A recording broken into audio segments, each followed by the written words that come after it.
This is our third lecture in our exploration of great books and the lessons they teach us for life. We have seen the life of Seneca and his moral dialogues, his moral epistles, as a statement of how the unconquerable human spirit overcomes adversity, and a great man's fall from power and his understanding that no evil can really befall a good person. We looked at the Gospel of John as a paradigm, a pattern for so many lives to come, who in the knowledge of this life of Jesus would meet adversity and death, testify to a faith. And the faith of Christianity was regarded by the Romans of the 1st and 2nd century A.D. as a philosophy. It was seen as a way to wisdom, the same way that Stoicism was a way to wisdom. And to ordinary Romans, there seemed to be no real difference between a Stoic preacher, and that's what they were called, standing on a street corner in Rome, calling you to put away worldly goods and to follow the path of wisdom and to find salvation in your soul, and a Christian preacher telling you to follow the way. In fact, that's what early Christians called their faith, the way, the road. And the earliest portraits of Jesus frequently portray him as a young philosopher, holding a scroll in his hand, a book, teaching this road to wisdom by which you live your life and gain the wisdom that is salvation. Also, from very early on in Christianity, Christianity ceased to be a sect of Judaism and became fully part of the intellectual currents of Greece and Rome. Most obvious instance is the Gospels themselves are written in what language? Are they written in Hebrew or Aramaic? No, they're written in Greek to spread to the Gentile world. In the Gospel of Mark, it is a Roman soldier who first testifies that Jesus is the Son of God. And in fact, the very concept of a Son of God, sent by the all-powerful Father to bring salvation, struck a very responsive chord in the intellectual currents of Greek and Roman paganism and figures like Dionysus, the god Dionysus. So Christianity absorbed and, in view of many scholars, was transformed by the currents of Greece and Rome. Also early on, Christian thinkers believed it necessary to try to interpret the mystery of Christianity within a framework of classical philosophy. And by the 3rd century, this was a major intellectual attempt to understand the teachings about Jesus in the philosophical terminology of Plato and Aristotle. In the same way that art was such an important element of Greek and Roman culture, that Christianity would abandon the second commandment against graven images and create many portraits of Jesus, so too the philosophy of Greece was such an important element that Christianity had to be adapted to it. And it presented some problems. God is the Father. But if God is the Father, how can Jesus not only be God, but also absolutely the equal of God the Father? Aristotle would say that's impossible. There can be only one creator, and everything else must be a creature. And hence Jesus must be a creature. And this led to one of the earliest doctrinal disputes in the Christian church over the nature of Jesus and the relationship of Jesus to the Father. Along with this attempt to adopt to the Greek and Roman philosophical currents, Christianity also had to adapt itself to the world of Rome. And the Roman Empire was really very tolerant. They didn't care what religion you followed as long as you also were a patriot and worshiped the gods of Rome. And that was the essence of patriotism, to worship the gods that protected Rome. And many other cults in the empire, the followers of Mithra, the follower of the god Dionysus, they were quite willing to worship their god, but also worship the emperor as a living deity who brought benefits to the Roman world. Christians would not do this. And this made them, in the eyes of the Romans, traitors. And thus, beginning in the 1st century, as we saw with Nero, and right on up until the late 3rd century, Christians were violently persecuted. Even some of the best emperors, like the Emperor Trajan, the Emperor Marcus Aurelius, condoned the persecution and execution of Christians as traitors to the empire. And the worst of these persecutions was unleashed by the Emperor Diocletian in 284 AD. And his goal was absolutely the eradication of Christianity. But it failed.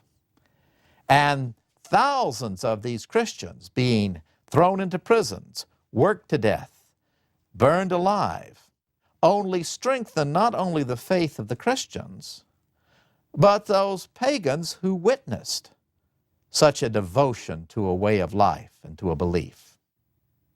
And none was more impressed by this than Constantine, who rose to be sole emperor of the Roman world. And in 312 AD, he won what he believed a miraculous victory that made him ruler in Rome. And he believed that the Christian God had come to him and told him that in the sign of the cross you will conquer. And Constantine, ultimately master of the entire Roman world, converted to Christianity. And from being a persecuted religion, Christianity became the established religion of the Roman Empire, paid for out of public funds. And within a generation after Constantine, in the middle of the 4th century, to be a pagan was to be a traitor. And thus the Christian Roman Empire came into being. And Constantine not only converted to Christianity, which was a religion of the Middle East, but he transferred his capital to what we call Constantinople, where Istanbul is today, really joining Europe to the Middle East. But with the capital essentially transferred to Constantinople, Roman power in the West weakened. And by 476 AD, the Roman Empire in the West collapsed. It endured in the East, at Constantinople, but it collapsed in the West. And in 476, the last Roman emperor in the West, Romulus Augustulus was his name, was deposed. And though technically the empire was now united, in fact, in Italy there ruled a Germanic king. And the Goths ruled Italy. And in 493, a very capable man, an amazing man, Theodoric, king of the Goths, established his control in Italy. He sought to bring about a union of his Roman subjects and his Gothic subjects. He sought to bring about an administration, and in this he succeeded fairly well, that brought peace and prosperity to Italy, had fairly reasonable taxes, undertook a construction project. His capital was centered in the city of Ravenna in the north. And he sought to attract into his administration some of the finest minds of the day. And his eyes fell upon Manlius Severinus Boethius, a man in his 40s in the year 520. And Boethius came from one of the most distinguished of Roman families. He was a strong Christian and had written theological tracts, but he was also a scientist. He had developed a water clock. He had written a book on astronomy. He had written a book on music. And he'd also undertaken to translate the works of Aristotle and Plato, the entire works of Aristotle and Plato, into Latin, so that they would form an enduring heritage of this great philosophical statement. So he was the ideal intellectual, but he was also a capable administrator and organizer. And Theodoric the king, the Goth, begged and begged for Boethius to come into his service. And Boethius accepted, perhaps a little bit like Seneca. He was attracted by fame and fortune and power, that lure of power that no one seems able to avoid. And also, though, like Seneca, he believed that he could do good, and that the Goths were there in Italy to stay. The Roman Empire would never come back, and it was his public duty to work to make sure this was a civilized, reasonable government and administration. And he rose very, very high, really becoming the second in command under Theodoric. But he made another mistake that people drawn into power frequently do if they are drawn in for what they see as good reasons. He tried to make changes. And that is the surest way to get into trouble in the world, is trying to make changes, to do good things when you're in politics. The best thing is to enjoy your position and certainly never to be a whistleblower. Well, that's what he set out to be. And he began rigorously to enforce ethics codes about the collection of taxation. He began to intervene vigorously in jury trials to make sure that the juries were not intimidated. He would intervene if even a peasant was being unduly taxed. And of course, as always is the case, you raise up against you very powerful enemies, and that is what he did. And so, the move was on among other high officials to get this meddling philosopher out of power.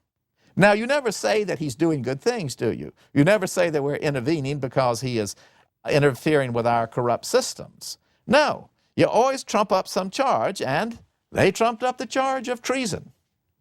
Oh, yes, just like Socrates and just like Jesus. So you must remember that the two greatest teachers in history, Socrates and Jesus, were both tried and put to death on the worst of charges, treason and blasphemy. Socrates put to death for not believing in the gods of Athens and corrupting the young. Corrupting the young was treason. Not believing the gods of Athens was also treason and blasphemy. And Jesus was formally put to death on the charge of claiming that he was king of the Jews, an act of treason. There can be only one king, Caesar, and of blasphemy, of claiming to be the Messiah. So Boethius was brought up on charges of treason. It was claimed that he had corresponded with the Roman emperor in Constantinople, the Emperor Justin, and had the goal of restoring Roman rule in Italy and replacing Theodoric. But you can't let it stop there. It was also said that he was a blasphemer, and the very works of science that had led to his appointment were now used against him. And Theodoric himself had turned against Boethius. It was a very bad appointment. This man really couldn't let well enough alone. And so, Theodoric was after him now, and he was accused of witchcraft, plotting the courses of the stars. And if you're plotting the courses of the stars, well, you were probably plotting the life of the emperor and seeing how long his life was going to be by studying his horoscope. Thus, suddenly, at the age of 44, Boethius found himself thrown into a dungeon in the city of Pavia in Italy. Thrown in a deep, dark dungeon there in the north of Italy on the worst of charges. His wealth was confiscated. His family was not harmed, but his wealth was confiscated, and his magnificent library, with all his books that he so treasured, his sources of wisdom, were destroyed. And there he found himself in the year 524, alone, despised, chained to a wall. And he asked himself, how did this happen? What did I do to deserve this fate? I cannot bear this terrible fate that has fallen upon me. What good is all my learning? What good were all my intentions? I have ended up a broken failure. And in the midst of this despair, he describes a vision. And this vision led him to write one of the most influential books in history, The Consolation of Philosophy. And the book begins, written there in prison, and it begins with a vision of a magnificent woman coming to Boethius. She has on a robe that is all tattered and patched, and only two letters, Phi and the Theta, are there. And Boethius says, who are you? Don't you recognize me? You have been devoted to me your whole life long. You have said I was your mistress. I am philosophy. I am philosophy, practical and theoretical. I am the philosophy that guides your life. And my robe is all tattered because so many philosophical groups have tried to snatch this from my wisdom and that from my wisdom to make their own coats, that I have nothing but tatters left. But I have come to you in your misery and to ask, what is wrong with you? Why are you in such despair? Why am I in despair? Look at what has happened to me. Yes, well, tell me what has happened to you. Well, I tried to do good things. I tried to protect the peasants. I tried to ensure justice. I intervened against outrageous officials, officials who were breaking their own legal codes. And I have been slandered. I have been thrown into prison. My wealth has been confiscated. I lost all the power I had. I lost all the wealth I had. And I've lost my reputation. I am now looked upon as a traitor and a blasphemer. Can you imagine how everybody is laughing about me? I can't bear the agony of being laughed at like this. I see, says philosophy. Well, now let me ask you this question. Have you ever considered what blessings you still have? That's the practical part of philosophy. Oh, I know it sounds like the consolation of a loser, but stop right now and say, what blessings do you have? Is your wife all right? Yes, she was left alone. Is your father-in-law, who actually raised you, is he all right? Yes, he is. Well, there. Those that mean so much to you are all right.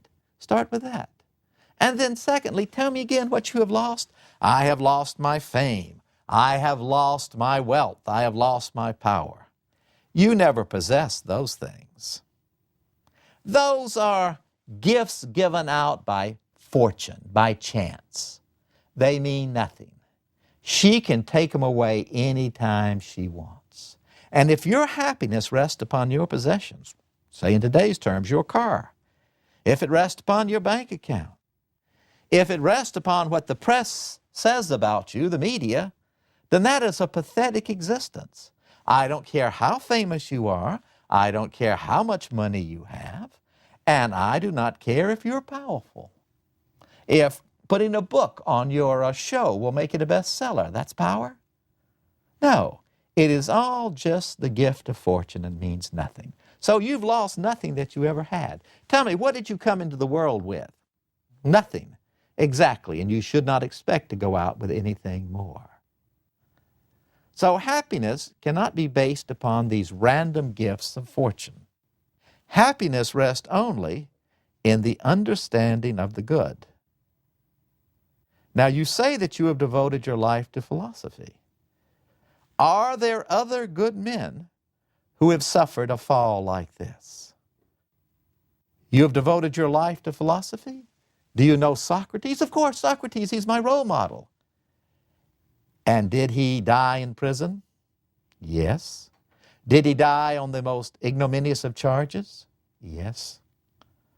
And does he live today as a testimony to all that is good? And who even remembers any of those who accused him?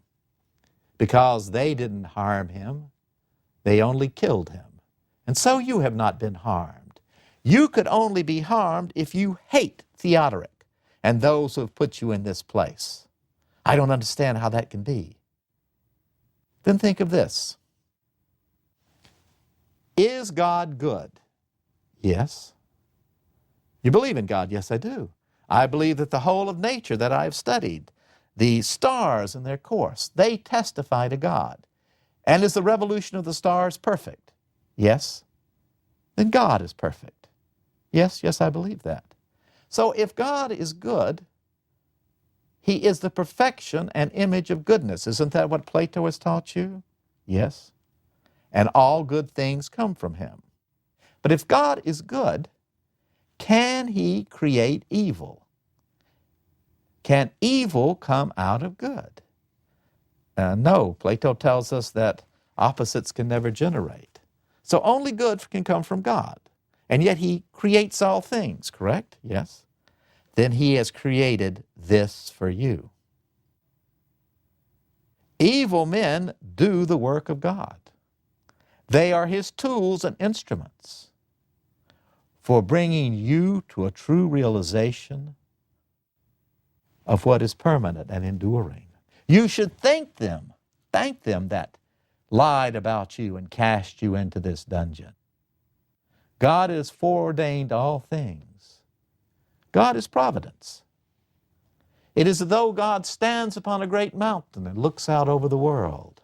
and sees everything that was, is now, or will be. And fate. Fate is the instrument by which he works his will. Well, if God is all-powerful and has foreordained all things, what freedom is left for me, Boethius says? The freedom of how you respond to what God gives you. He has sent adversity upon you, and your freedom rests inside your mind. That is all that is left of your freedom, inside your mind. They've shackled your body, but your mind is free. And with that mind, you are free to respond with hate or with love, to return evil for evil or good for evil. And then the actions you base upon that, your willingness to stand firm in this test. So turn your eyes to God, to understand that God is just, and ultimately the good will triumph. When he died, and he died in the most miserable way, not long after completing his book, and he could not know this book would be talked about 1,500 years later, could he? He could have assumed it'd be confiscated and destroyed. Nobody would ever know about his death in prison.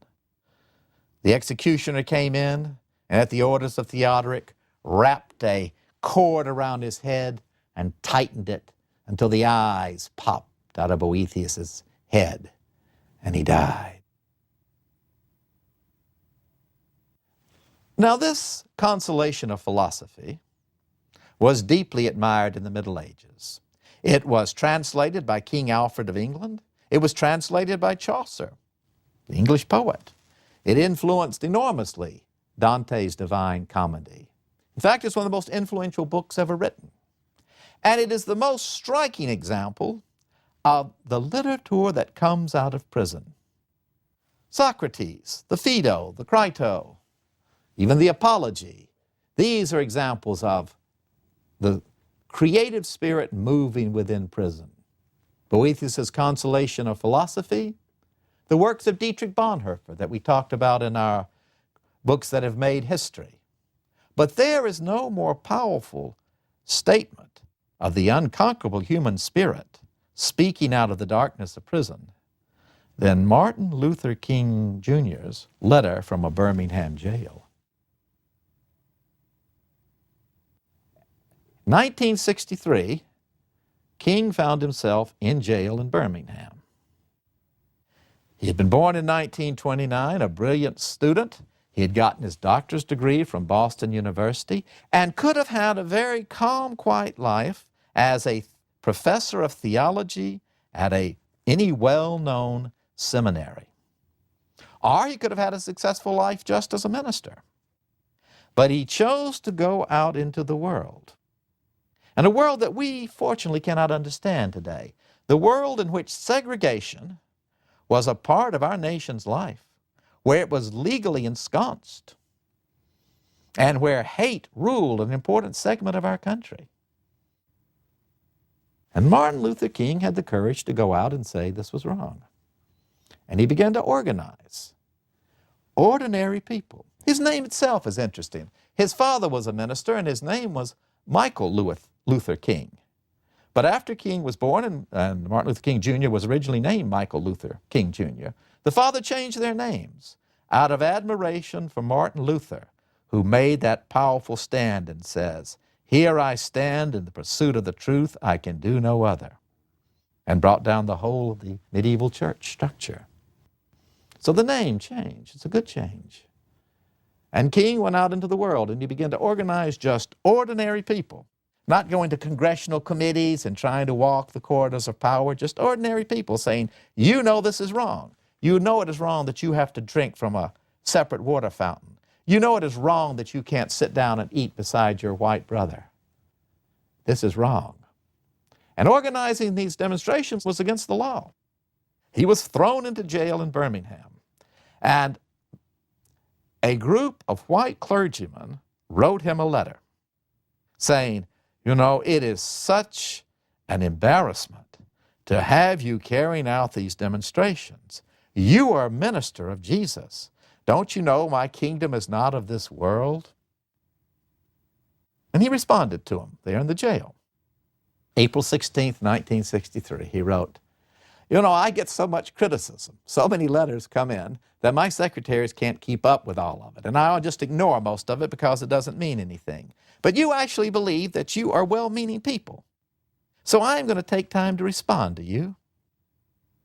You say that I am an outside agitator. Well, first of all, let's just get the facts straight." And King, time and time again in the letter, gets the facts straight, and then he goes on to show why he is part of a great tradition of standing up for the truth and the unconquerable human spirit. Actually, I am the leader of the Southern Christian Leadership Conference, and we have a branch here in Birmingham, and I was invited by that branch to come here, so I'm not an outside agitator. But even if I were, Paul was one of the greatest outside agitators.